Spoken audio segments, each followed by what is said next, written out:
जहाँ तक इतिहास हम लोगों को जानकारी मिलती है, लगभग 300 वर्ष पुराना मिलता है। और उस समय यहाँ पे बिल्कुल जंगल था ये।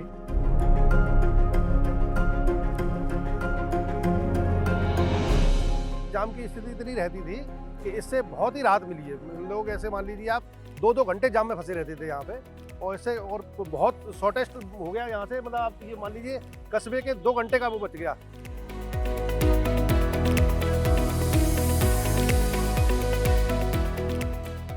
ये सही है कि अगर विकसित भारत बनाना है, विकसित उत्तर प्रदेश को पहले बनाना होगा और फिर उससे पहले हमें अपने जनपद को विकसित इटावा बनाना होगा। कहा जाता है कुछ शहर सिर्फ बसते नहीं बल्कि सदियों तक कहानियां सुनाते हैं। इटावा, जहां महाभारत की गूंज भी है, राजाओं की वीर गाथाएं भी, रहस्यमयी मंदिरों की आस्था भी और नए उत्तर प्रदेश की विकास यात्रा भी।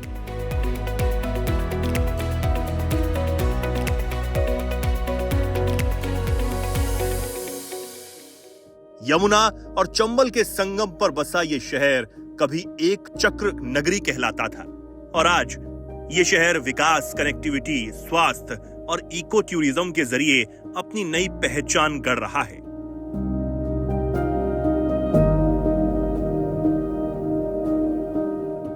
हम इस वक्त इटावा में हैं, एक ऐसी धरती पर जहां इतिहास सिर्फ किताबों में नहीं मिलता, बल्कि यहां हर किला, हर मंदिर और हर रास्ता बीते हुए समय की कहानी सुनाता है। गोपाल दास नीरज जैसे महान साहित्यकारों से लेकर वीर राजाओं की गाथाओं तक इटावा ने हमेशा अपनी अलग पहचान बनाई है। लेकिन आज ये शहर सिर्फ इतिहास पर गर्व नहीं कर रहा, बल्कि विकास की नई इबारत भी लिख रहा है। इटावा, इसकी पहचान सिर्फ एक शहर नहीं, बल्कि इतिहास, साहित्य और वीरता की विरासत की भी है। कहा जाता है महाभारत काल में ये क्षेत्र एक चक्र नगरी के रूप में जाना जाता था, जहां पांडवों ने भी समय बिताया। इसी धरती ने महान कवि गोपाल दास नीरज को भी जन्म दिया है, जिनकी रचनाओं ने पूरे देश को भावनाओं से जोड़ा। और यहीं मौजूद है राजा सुमेर सिंह किला, जो इटावा की वीर गाथाओं को, गौरव गाथाओं को अपने भीतर समेटे हुए है। इटावा की पहचान में अगर इतिहास की सबसे मजबूत झलक कहीं दिखाई देती है तो वो है राजा सुमेर सिंह किला। सदियों पुराना यह किला आज भी वीरता और शौर्य की कहानियों को अपने भीतर समेटे हुए है। कहा जाता है कि इस किले में बने गुप्त रास्ते सीधे यमुना नदी तक जाते थे।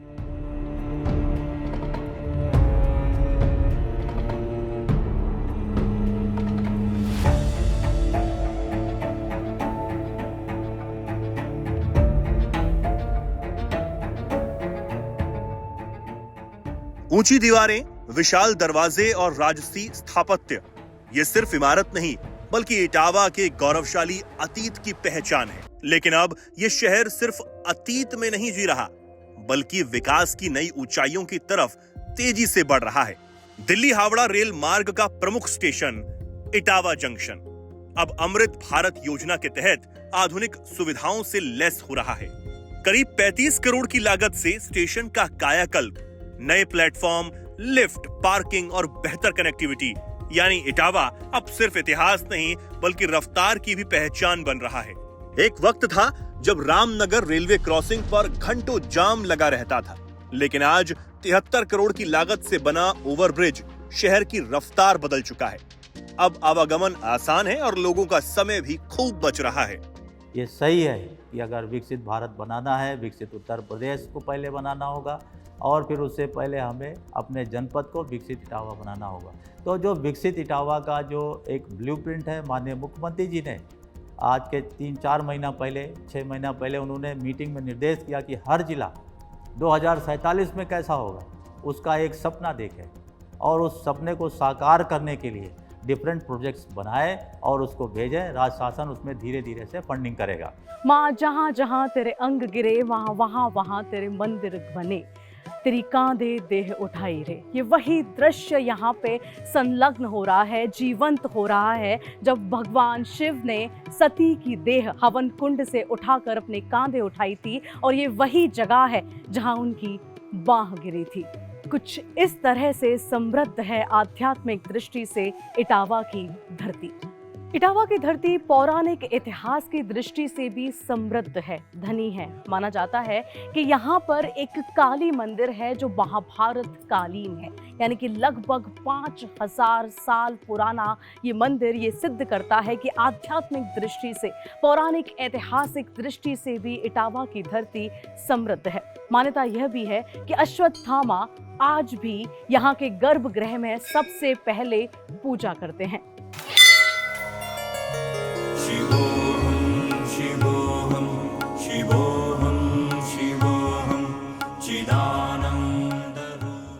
इटावा, जहां विकास के साथ आस्था भी सशक्त हो रही है। प्राचीन नीलकंठ महादेव मंदिर का सौंदर्यीकरण अब इसे नई भव्यता दे रहा है।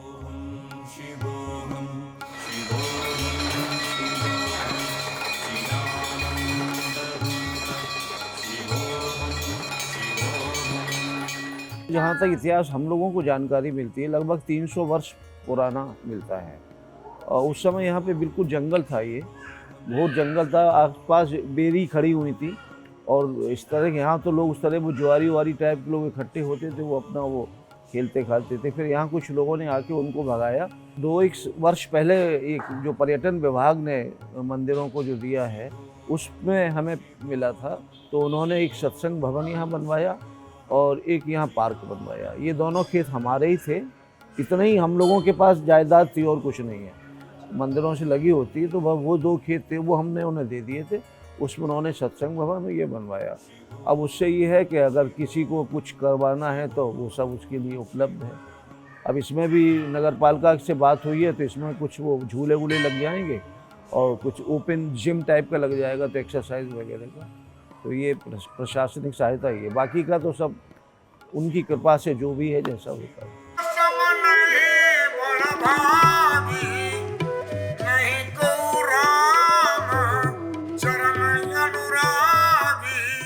इटावा ब्रज क्षेत्र में आता है। 84 कोस की परिक्रमा इस क्षेत्र से होकर गुजरती है, लेकिन इसके साथ इस क्षेत्र के पास एक ऐसा चमत्कारी मंदिर है जो विश्व प्रख्यात है, पूरे देश में प्रचलित है।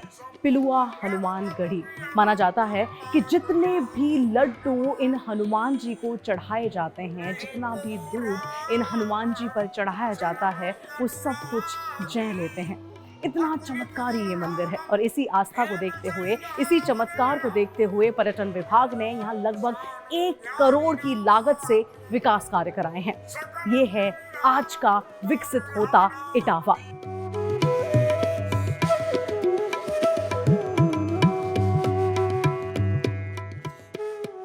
इटावा की पहचान सिर्फ इतिहास और विकास तक सीमित नहीं, यहाँ आस्था के ऐसे केंद्र भी हैं जो लोगों के विश्वास को और मजबूत करते हैं। करीब 700 साल पुराना श्री पिलुआ महावीर मंदिर, जहां हनुमान जी की लेटी हुई प्रतिमा विराजमान है, और यहाँ मान्यता है कि यहाँ चढ़ाया गया भोग स्वयं हनुमान जी ही ग्रहण करते हैं। लड्डू हनुमान जी अनवरत खा रहे हैं। आज तो कुछ भीड़ नहीं है, शनिवार है।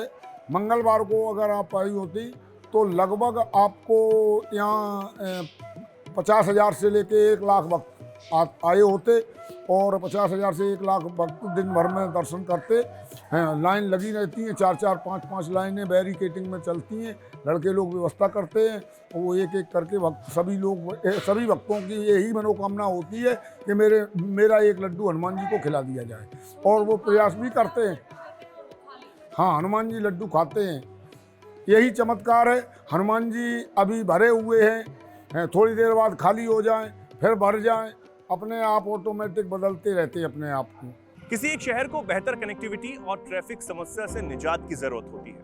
अब इटावा में बनी करीब 30 किलोमीटर लंबी ये सड़क, जो कि करीब 128 करोड़ की लागत से बनाई गई है, जहां करीब 4 किलोमीटर लंबा बसरेहर बाईपास भी बना हुआ है। इस बाईपास के बनने से शहर के अंदर जाने वाला ट्रैफिक अब शहर के अंदर नहीं जाता, बल्कि बाहर से ही सीधा निकल जाता है। फर्रुखाबाद की तरफ अब इससे आगे बढ़ सकते हैं, जिससे यहाँ जो ट्रैफिक व्यवस्था है वो बहुत ज्यादा सुगम हुई है।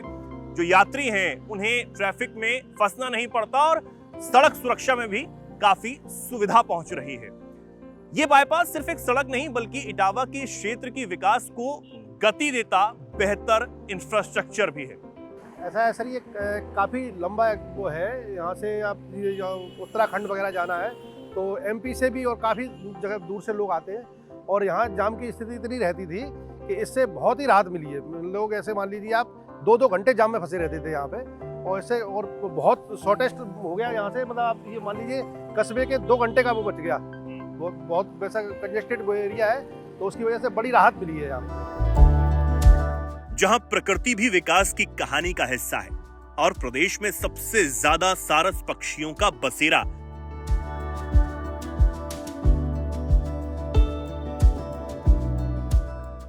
इटावा का सरसई नावर वेटलैंड, यहां सारस सर्किट के जरिए इको टूरिज्म को बढ़ावा देने की तैयारी हो रही है। इटावा, यहां 3300 से ज्यादा सारस पक्षी पाए जाते हैं और यह प्रदेश का सबसे बड़ा नंबर है।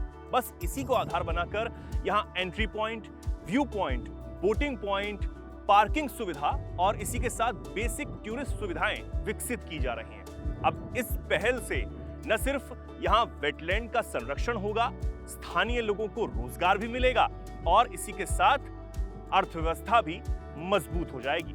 अब सारस सर्किट के जरिए इको टूरिज्म को नई दिशा मिल रही है।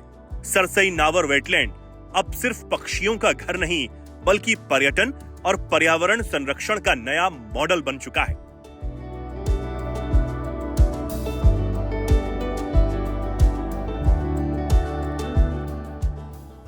Eco tourism park, view point, boating और हरियाली यानी विकास और प्रकृति अब साथ साथ आगे बढ़ रहे हैं।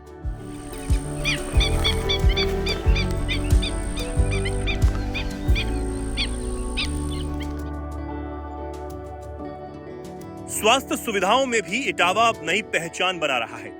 सैफई का उत्तर प्रदेश आयुर्विज्ञान विश्वविद्यालय पूरे क्षेत्र के लिए उम्मीद का केंद्र बन चुका है।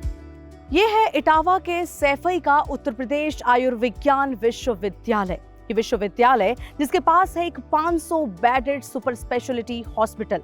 ये हॉस्पिटल 300 करोड़ की लागत से बना है, जो इस पूरे जिले के लिए एक जीवन रेखा का काम कर रहा है। आधुनिक इंफ्रास्ट्रक्चर से लैस ये अस्पताल सीधे तौर पर ये पेश करता है, ये सिद्ध करता है कि ये जिला अब मेडिकल इंफ्रास्ट्रक्चर में समृद्ध है। 500 बेड का सुपर स्पेशलिटी अस्पताल, आधुनिक तकनीक और बेहतर इलाज। अब इलाज के लिए बड़े शहरों की दूरी कम हो रही है। देखिए, सबसे ज़्यादा जो हमारा ये Uttar Pradesh university of medical sciences Saifai में जो है, इसको जो बनाया गया था वो इस परिप्रेक्ष्य में बनाया गया था कि जो अग्रणी जितने भी हमारे संस्थान हैं वो उत्तर प्रदेश के बड़े बड़े शहरों में रहे थे, लेकिन आपको मालूम है कि ग्रामीण अंचल में जो हमारी जनसंख्या है वो काफ़ी अधिक है और वहाँ तक हमारे जो लेटेस्ट जो हमारे इलाज के तरीके हैं वो नहीं पहुँच पाते हैं। हमारा काम यही है कि हम यहाँ पे रहते हुए ऐसे संस्थान के साथ मिलके काम करें जो चाहे वो कैंसर से संबंधित हो, चाहे वो सर्जिकल से संबंधित हो, हम अच्छी से अच्छी व्यवस्था जो इलाज की है उसको अपने ग्रामीण अंचल के जितने भी हमारे भाई बहन हैं उन तक पहुँचाएँ। और ना सिर्फ हम उनको अच्छी जांच दें, अच्छा इलाज करें, बल्कि फ्री में या बहुत ही सस्ता उच्च स्तरीय इलाज भी करें। इतिहास की विरासत, आस्था की शक्ति, प्रकृति की सुंदरता और विकास की रफ्तार। इटावा अब सिर्फ एक जिला नहीं बल्कि नए उत्तर प्रदेश की बदलती तस्वीर है, जहां किलों में इतिहास सांस लेता है और सड़कों पर भविष्य दौड़ता है।